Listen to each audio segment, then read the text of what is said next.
maintain our country's cultural origins, it is our proposition to keep the Mexico-U.S. border open. The Affirmative Constructive Group has stated that the weapons and drugs that go across the border will become a national security threat.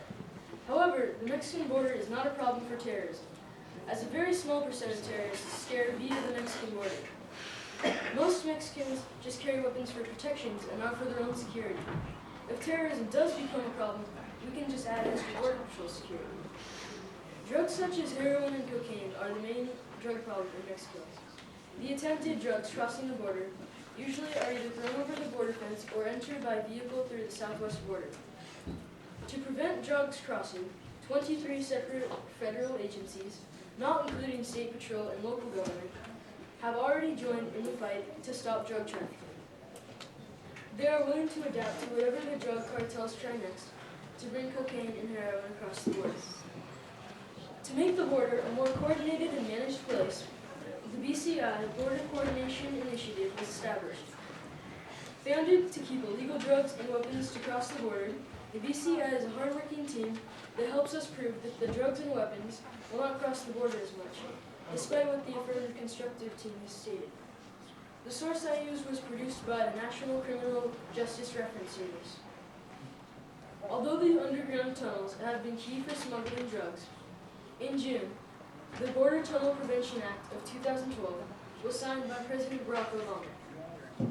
This law doubles the sentence of drug traffickers using the tunnels, increases tunnel investigation by use of wiretap, and criminalizes tunneling. Anything or anyone crossing the border is subject to be inspected thoroughly. Our Border Patrol cannot become corrupt due to the fact that investments have been made to make sure that we have an appropriate amount of Border Patrol inspectors that are well trained and equipped to do their job. To ensure the Border Patrol is sufficient, new members are recruited every year to add to the amount of Border Patrol. Last year alone, 1,000 additional members joined the force to fight drug trafficking and weapon control. We believe that the U.S.-Mexico border should stay open, and we shall continue to control drug and weapon entry into America, while maintaining diversity and economical gains.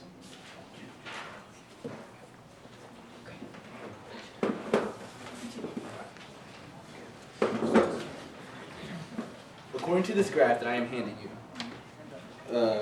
this graph from the Department of Homeland Security, the percentage of illegal immigrants has been on the rise since 1969.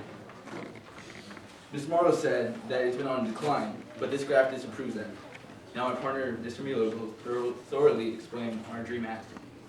The DREAM Act states that, which was passed in 2010, offers opportunities for undocumented people between the ages of 16 to 31 years of age to attend college. Most parents would want a better future for their children than themselves. Therefore, if they were given a choice to be deported or become a naturalized citizen, they would take the option of becoming a naturalized citizen for the sake of their children. For older immigrants, the DREAM Act grants work permits, which they can work to eventually become a naturalized citizen.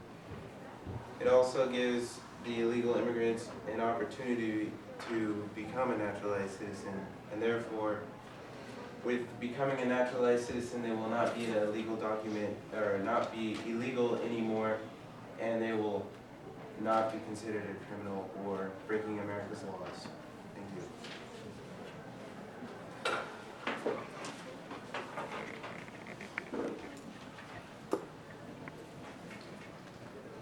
The affirmative has attempted to prove the resolution with three contentions.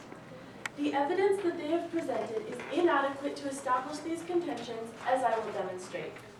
Firstly, the affirmative resolution states that the border should be closed, yet they are proposing, that only criminals should be deported, without stating any proposition to increase border patrol and security. We find it odd that the majority of their arguments do not support their resolution, and therefore we do not understand why they are debating us then when, besides deporting criminals, they agree that the border shouldn't necessarily be closed. This leads to my second point. the affirmative have stated that all criminals that are illegal immigrants should be deported. But we find this extremely unfair. The Center for Immigration Studies, CIS, a nonpartisan research organization, stated that during the fiscal year of 2011, the Office for Immigration Statistics reported that there were 188,000 deportations of criminal illegal immigrants. Yet, of those deported, 23% were committed for small traffic offenses. I am sure that many of you have received a traffic violation sometime in your life, but none of you are considered criminals. In addition, of those 188,000 deported immigrants, 46%, that's almost half of them, had already been deported earlier and had returned illegally.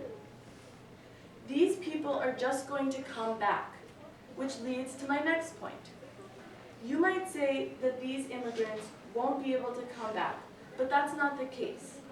You are fooling people into thinking that your system will be impenetrable by using the word close, when in fact, the tactics you are proposing have been used over and over again.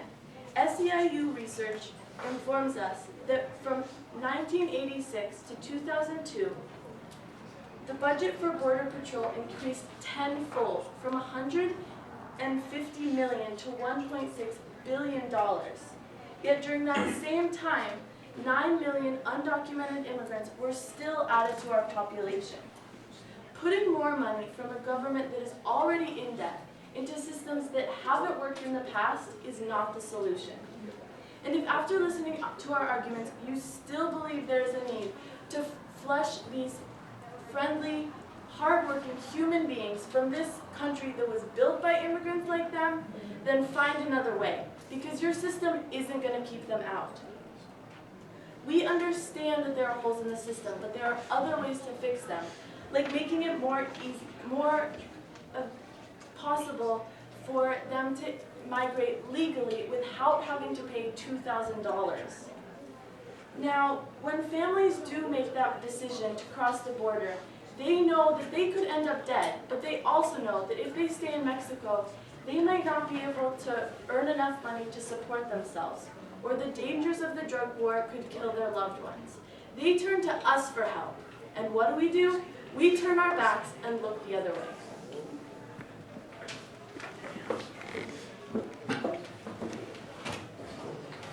Earlier, Ms. Bisgeier said that 17% of the criminals in the California jail are illegal immigrants. That is 1 out of every 6 inmates. That's an extremely high percentage. But by crossing the border without proper residency papers, that means that 100% of the illegal immigrants have committed an American crime. And my partner, Bridget, will elaborate. Well, Ms. Bisgeier stated that illegal immigrants turn to us for help because they can't face being in their own country, because they think America is a better place to live. We agree. They do turn to us. And that is why we would like to impose our plan, because it lets illegal immigrants stay in America, and it lets America be diverse, and it lets America keep their 5% of immigrants taking jobs. However, we never wanted to necessarily keep the illegal immigrants out of America, because we agree with the negative constructive team and that they do add to America. However, not all of them positively add to America.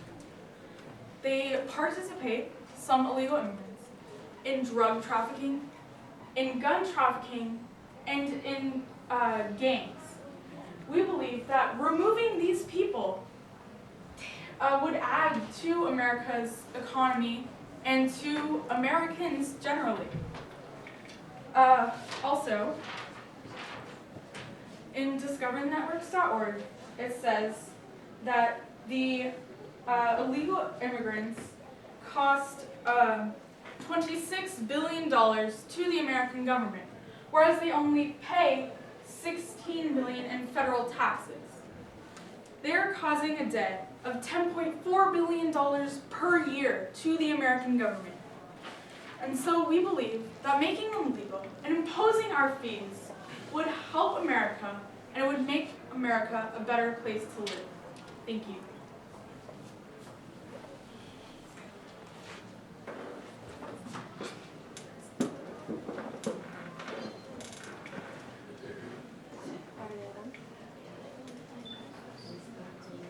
Oh, okay. Well, I guess we are all done. Thank you.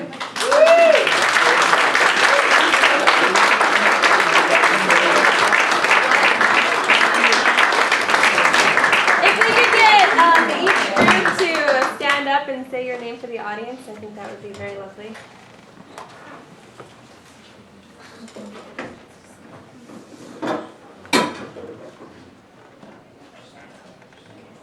I'm Katie Morrow, and I'm in the 9th grade. I'm Kessia Teach, and I'm in the 10th grade. I'm Natalia Wrench, and I'm in the 7th grade. I'm Nick Cleveland Stout, and I'm in 8th grade. I'm Maddie Biscayne, and I'm in 9th grade. Take a bow.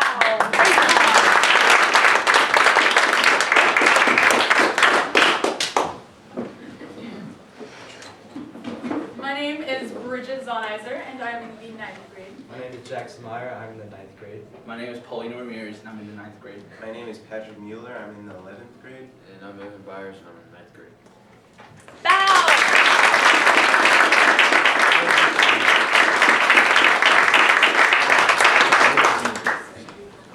All right. I think that. Are we allowed to leave the room? Is everyone? It looks like people are walking around. Are they done in Nihonkai with their